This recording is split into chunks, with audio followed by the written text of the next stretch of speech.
All right, what's going on, guys? Coach here at the Lion's Den. We're gonna do a fun series, I thought, which is basically gonna be my top most used and unused pieces of gym equipment. So each video will be separate, but we're gonna start with the most used first.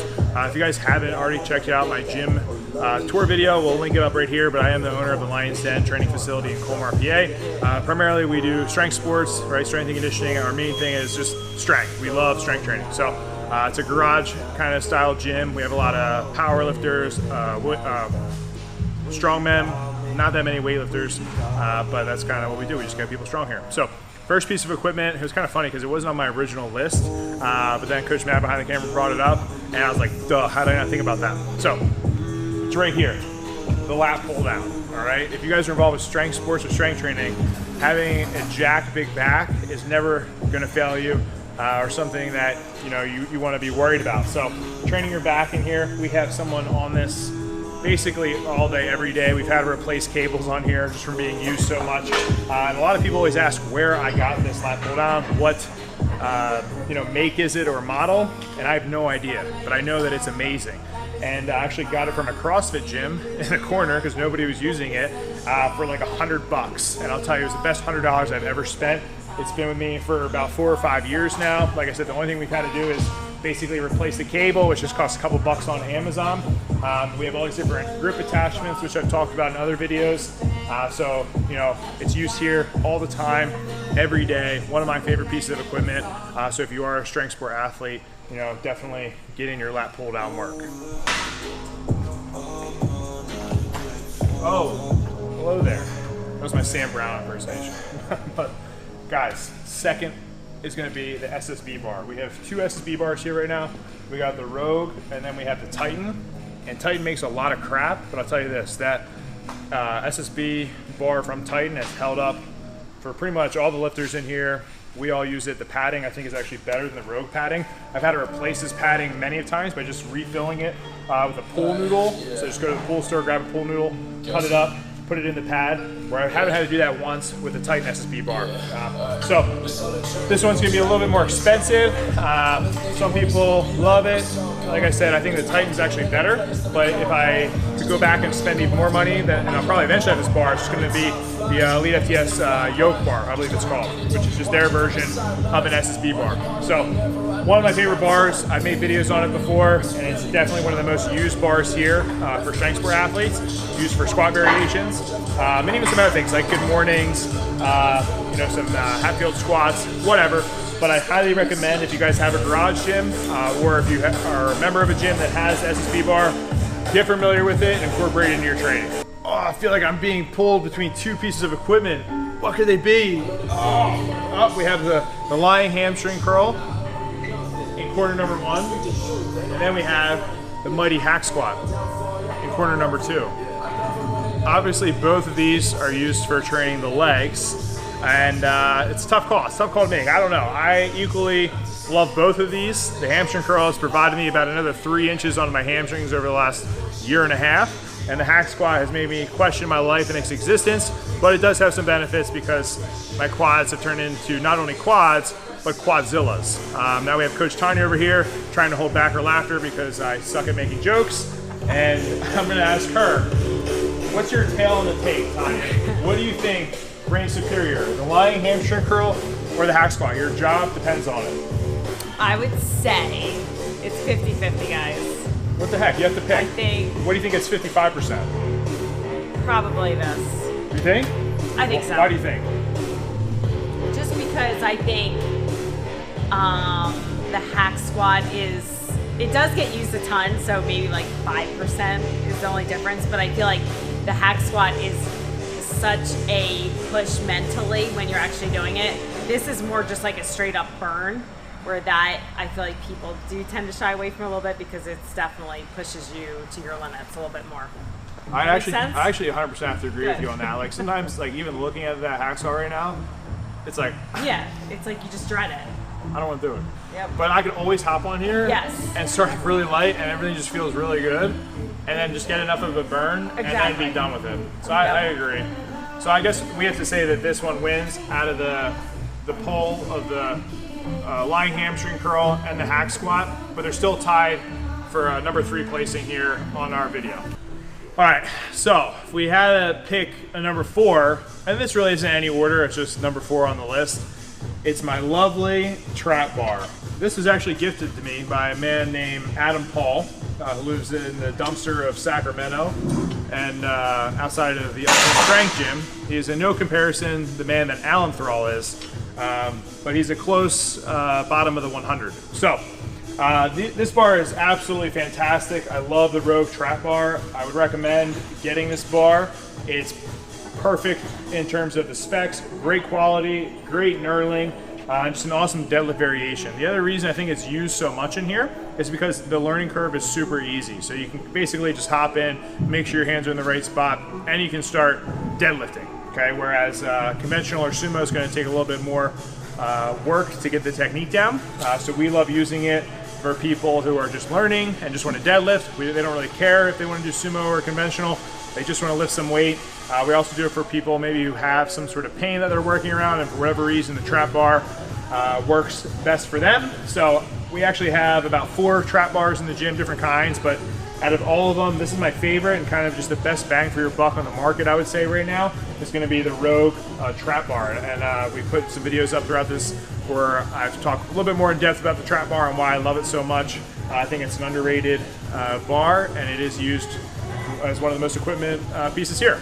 So, number 5 on my list is going to be the Functional Trainer from Body Solid. I picked this bad boy up years ago. She's a gem.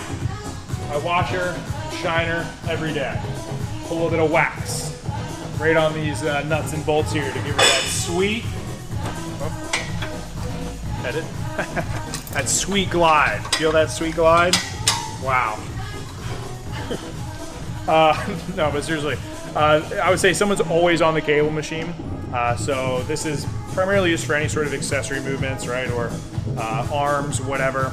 But I think just having some sort of cable stack in the gym that you train at or in your garage is going to be a wise investment, just for hitting some smaller muscle groups. Like I said, getting accessory work in. But this video by no means was in any specific order.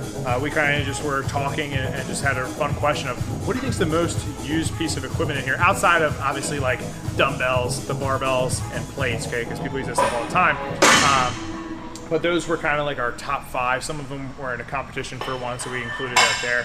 But I think if you have those pieces of equipment, you're in a really good place for strength training and some hypertrophy stuff and accessory work. So hopefully you guys enjoyed that. Make sure after you're done watching this, you watch the most unused pieces of gym in here, because there are a couple that we had purchased and they really don't get any TLC.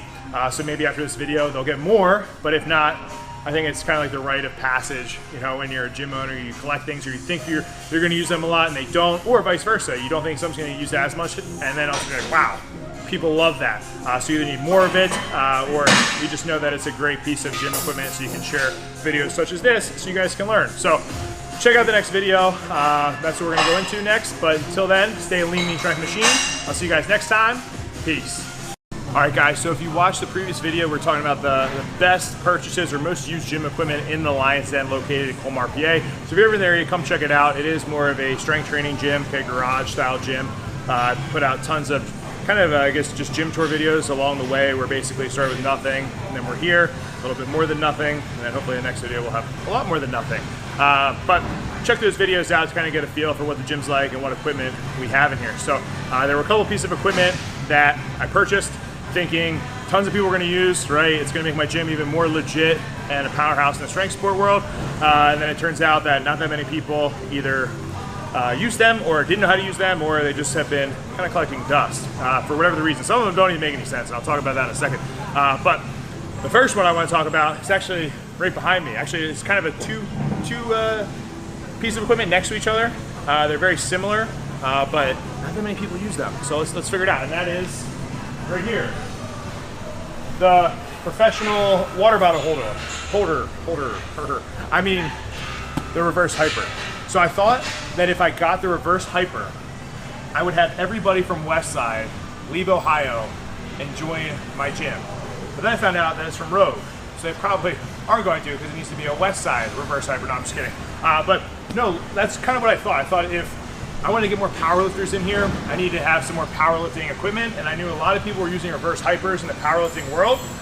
So main reason that people use this, you know, is they say that it decompresses the spine. It's a way to get in a lot of volume to the posterior chain, and just kind of add as an accessory to powerlifting. So pick this bad boy up. I thought my whole gym was going to flock to it, and oddly enough, I would say that there are people that definitely use it, but it's nowhere near as many people as I thought were going to use it, and it's usually the same people that use it all the time. Now, I just like it because I have it here, so if there are people that join the gym and they want to use it, we have it, and it's actually a nice marketing tactic if you are a gym owner to say that you have a reverse hyper. So I think on the flip side, not that many people know how to use it, so that's probably due to my fault for not explaining it as much. Because it is kind of, you look at this and you're like, what the heck is this? This torture device here? Is it going to, you know, separate my upper body and lower body and kind of do the opposite and I may die? I'm not sure. Nobody knows. But anyway, reverse hyper. So hopefully more people will use it. I'll probably end up after this video putting a video about how to use it for my gym. Now, right here we have our glute ham raise. Okay, so this is kind of used in the same aspect as reverse hyper in terms of muscle groups work. So you have the posterior chain that you're using, and you can also flip the other way and do sit-ups, so you're working the anterior chain. Typically more people are going to be doing, you know, like back extensions, glute ham raises on here than I've seen personally doing ab work. And I think if this was in a CrossFit gym, it would be the opposite. Typically in CrossFit gyms, you see people doing tons and tons of you know, sit-ups on here, the GHD sit-ups that was popularized by CrossFit.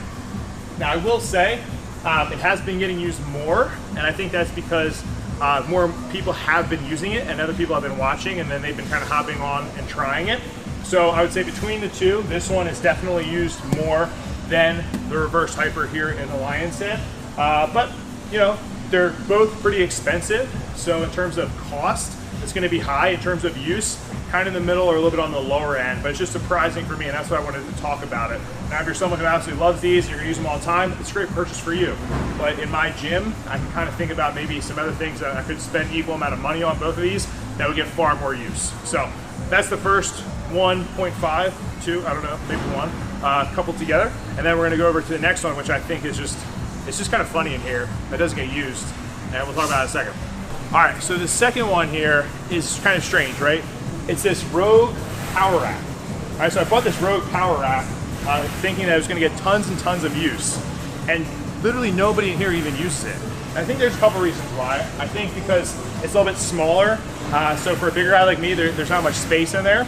And it's also not bolted to the floor. So if I bolt it to the floor, I think maybe more people will use it.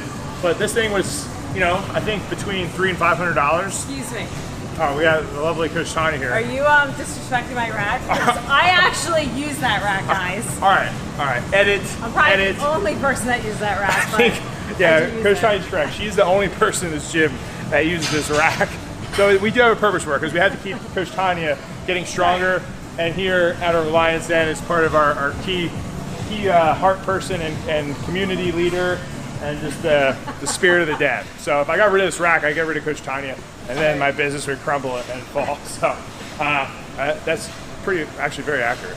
But yeah, so it's kind of strange. Like, I don't know if it's because it's not bolted to the ground. Like, I wonder if it was bolted, more people would use it, or if it's just because of how claustrophobic you feel in here. Like, if I were to unrack and like take my walk out, right, I'm almost like gonna smack into the upright. So, you know, thought it was a great purchase, and I will say literally no one in here besides Coach Tanya uses this power rack whatsoever. So interesting little feat there. I think every gym kind of has like something similar to that. So if you guys have like a weird thing that you think people use all the time and they don't use for whatever reason, put it down in the comment section, so I'd love to hear. So let's go on to our third and final piece of equipment here that is really not used that much.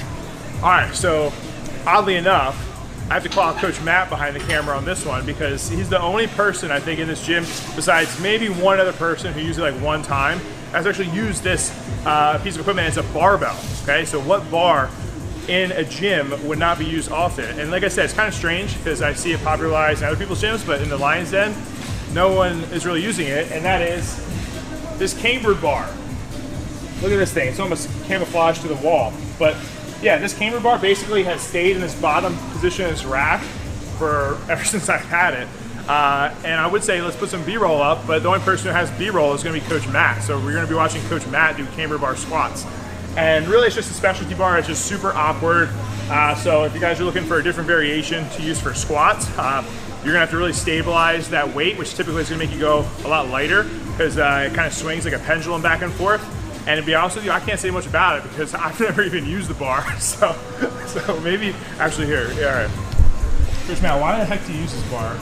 There's no like good reason for me to use this bar. I've just liked it. It's a more awkward, awful SSB bar. So like everyone's gonna use this variation is gonna use the SSB bar. And I have the thing where I have to try like every piece of equipment that Joe buys at least once, and I ended up loving that one. So that's all it is. So there you guys have it, guys. I can't speak on it, so Matt just gave you the rundown. Just a tougher, more awkward SSB bar that no one in the gym uses besides Matt. I may just, well, I guess everything in here is kind of like ours and yours, but I would give it to you if I could, so you could have it forever. Like maybe put it above your bed, like SSB morning squats when you wake up. So anyway, that's the tail of the take. I keep using that quote lately. I don't know why, I just like it. I used to always hear it in UFC when I would watch UFC back in the early 2000s with Chuck the Iceman Liddell. He looks a little washed up, a little rough these days. I just saw him on a video. Anyway, that's all we got for today, guys. Okay, there may be some more stuff we'll talk about in the future. Hopefully you guys have been watching the videos above with garage gym equipment, the tour of the gym, and then you watched the previous video, which was the most used stuff in my gym, and now we followed up with the least used stuff in the gym. But as always, guys, we appreciate all your support. A couple ways, other ways to support us is go to Facebook, the Iron Lions Facebook group, join that group. It's a really cool community. Check it out, totally free. We have zatstrength.net, all of our programs, program templates, coaching, nutrition, apparel, all that kind of stuff. We have the Patreon/zatstrength, which just helps us, well, one, support the people that work for me, and then two, we can upgrade our camera equipment, we can get cool guests on, upgrade the video quality in general. So patreon.com/zatstrength, and then we have HD Muscle if you guys like supplements. I really like supplements. So go to HD Muscle, use code ZATSTRENGTH, and you're gonna save some money on your supplements. Lastly, I just wanna shout out the guys over at Massonomics who sent me some apparel, a bunch of stickers, and some banners for my gym. So honestly, my gym wasn't legit until I had a Massonomics flag hanging. So now I'm sure members are gonna flock to me like the salmon in a Capistrano. And it says curls, the original bicep builder. It should say terror right here for me. But anyway, I thought it was a really great shirt, super comfy. I love how they're kind of doing like parody work off of beer stuff. So anyway, guys, check them out. Shameless plug. I get nothing for that, but I just like their stuff, and they're good guys. So stay a lean, mean, strength machine. Catch you guys next time. Peace.